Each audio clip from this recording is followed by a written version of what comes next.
Alright, I took a small break from the last story, and now we're back. This will be a separate video. Welcome back to Stories from Sector 10. This is WellArmedWithTacos, and this game I played yesterday, which would be Saturday, because today is Sunday. It's also very late Sunday, and I'm getting more tired, so I need to do this quickly. I played this game yesterday. I played the new 8th edition Necrons, and I played it against the new Thousand Suns army. They're not as new, but still an 8th edition book. This was my first time playing against the independent Thousand Suns Codex. I didn't really know what to expect, especially because I didn't know I was fighting Thousand Suns until I was actually fighting them, which is fair enough. But they have a lot of nasty stuff, and I was definitely inhibited this game. So to get as far as I did in this game was actually pretty good for me. Alright, we played 50 power points because I capped it at 50. I didn't want to play anything more than 50. And I was able to bring 2 units of 10-man warriors. I brought a full unit of Lich Guard with Tesla carbines, because Tesla carbines, as I will soon discover, are amazing in this edition. I brought a unit of Tomb Blades, that just the 3 of them that can run around and get objectives. I brought 2 Destroyers. I brought a Triarch Stalker, a Overlord, and a Cryptek, and I believe that is everything. He brought a unit of Rubric Marines, 2 units of Cultists, a Rhino, a unit of Terminators, and a Chaos Lord and a Hellbrute. Or, Sorcerer and a Hellbrute.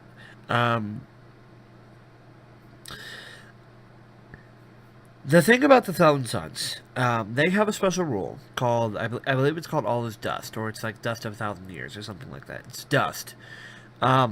If you shoot them with damage with weapons, their armor save improves by 1. Which means, against universally all of my guns, he was a 2-up armor on his regular Marines, and 2-up even on the Terminators, and the 2-up had to be even harder to be taken away. Basically, he ignored the first 2 points of AP on the Terminators and the first point of AP on his Rubric Marines.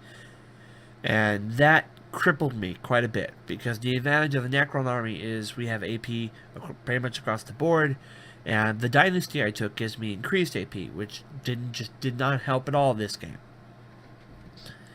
The advantage for me, is that Rubric Marines are expensive. So we got Big Guns Never Tire. We rolled, we got Eternal War, Big Guns Never Tire, and we did not, neither of us had any heavies. No heavies. Destroyers are still a fast. I'm almost positive they're still a fast. I will have to confirm that. Regardless, he didn't kill my destroyers, so it wouldn't have mattered anyways. But we didn't have any heavies, so that was completely negated. So it just simply became a 4-point capture game, and from there it went relatively well. To play against Thousand Suns, and to especially be in this terrible situation where it's hard to deal with this. Hard to deal with this army for my army and the way my army is set up. He didn't table me. The game ended turn 5. We call it turn 5. It was very late, and he was beating me by points, and that was it. So he won. He won by points, and that's the fairest way you could ask it to go, in my opinion. If the game had kept going, I could have potentially won, and to me that's fair, and I don't mind losing under those terms. So I'm actually trying to remember who went first. I went first. Yes, I went first. I had a unit of 2 blades and a unit of warriors on one side of the table, and then all of my army was on the other side of the table. The reason I did this is because there was an objective on the other side of the table that I couldn't ignore, but I still wanted the bulk of my army to be on the other side, and that would force him to kind of have to worry about how he was going to blaze things, because he couldn't ignore that objective either. Unfortunately for me, that's not how he played things. He did things a little differently from how I expected him to. He put his Sorcerer, his Terminators, and his Rubric Marines in Deep Strike. So they didn't start on the board, and they were his powerful hitters. The only thing he started on the board was the 2 units of Cultists, the Hellbrute and the Rhino. And one of the units of Cultists was in the Rhino, the other unit was walking. So my turn 1, I cripple the rhino. I don't blow it up, but I put it in like it's like I think its last wound is literally what I do. Um, I take a shot at the Hellbrute with the Tomb Blades who flew forward, and I hit the Hellbrute, but it doesn't go crazy. I only did one wound to it, and that's all I do. I don't bother shooting the other cultist unit yet. His turn 1, he piles out of the Land Raider, and he brings in his Sorcerer, his Terminators, and his Rubric Marines on the side of the table where all I had was the unit of Warriors and Tomb Blades. Completely wipes them out. No man survives for my team. So all of a sudden, we have one half of the table that's got my dominance presence, and his half, and his other side of the table that's just his dominating presence. I still had one unit of cultists definitively on my side, and the Rhino, and there was his other unit of cultists was more so in the middle. My turn comes along, and I destroy the Rhino. I completely slaughter that cultist unit, and then the one closer to me, and then I take shots at the cultist unit that's a little further away. The pictures will do better showing this off than I can. From there, all that really happens is I move into the center building to try to lure him into it, and he does, because it's not really so much luring the bait as in doing the obvious thing. He moves his Rubric Marines into the building, and we basically meet in the center. We clash in the center. His Rubric Marines eventually do slaughter my other unit of warriors, so I don't have any warriors left in play. But my Tesla carbines are able to rip them asunder because they're so good now. In addition to the heavy 2d6 flamer on the Triarch Stalker with the heat ray, I am able to take down the Rubric Marines. So essentially the game ended with he had one single cultist left alive from one unit, who actually was a very useful cultist. He had his Terminators left alive and his Sorcerer left alive, and I had a full unit of Immortals, my Lord, my Cryptek, and the Triarch Stalker, and the Destroyers. So had we kept going, I might have been able to table him, but unfortunately he played it very smart.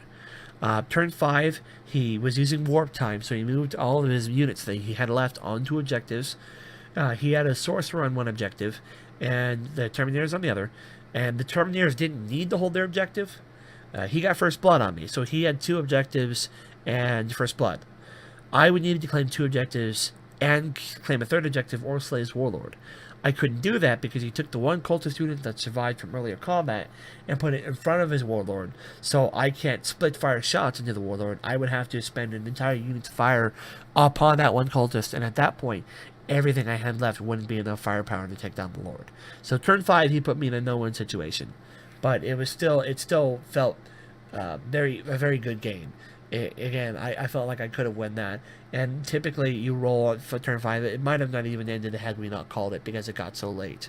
Had we kept going, I don't know if I would have killed his Terminators. He didn't even have that many of them left because my Overlord got in combat with him and was able to kill a couple of them with the War Scythe.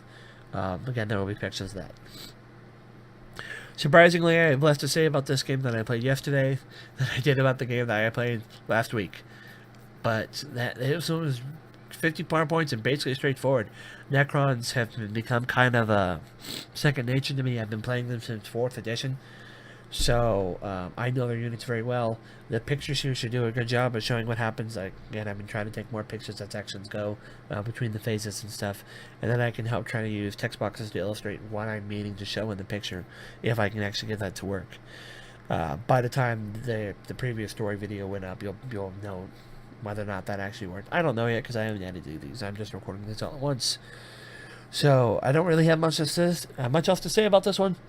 Thousand Suns is a hell of a good codex, but I think if you had a Horde codex against them, they would just crumble. Having APT bolters is nice. It really is. But I knew that was coming from a Thousand Sun army. I just didn't know about the all this dust thing, which is really, really nasty.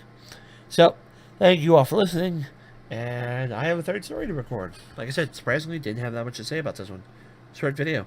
So, thanks for listening, and I'll see you guys next video. Bye-bye.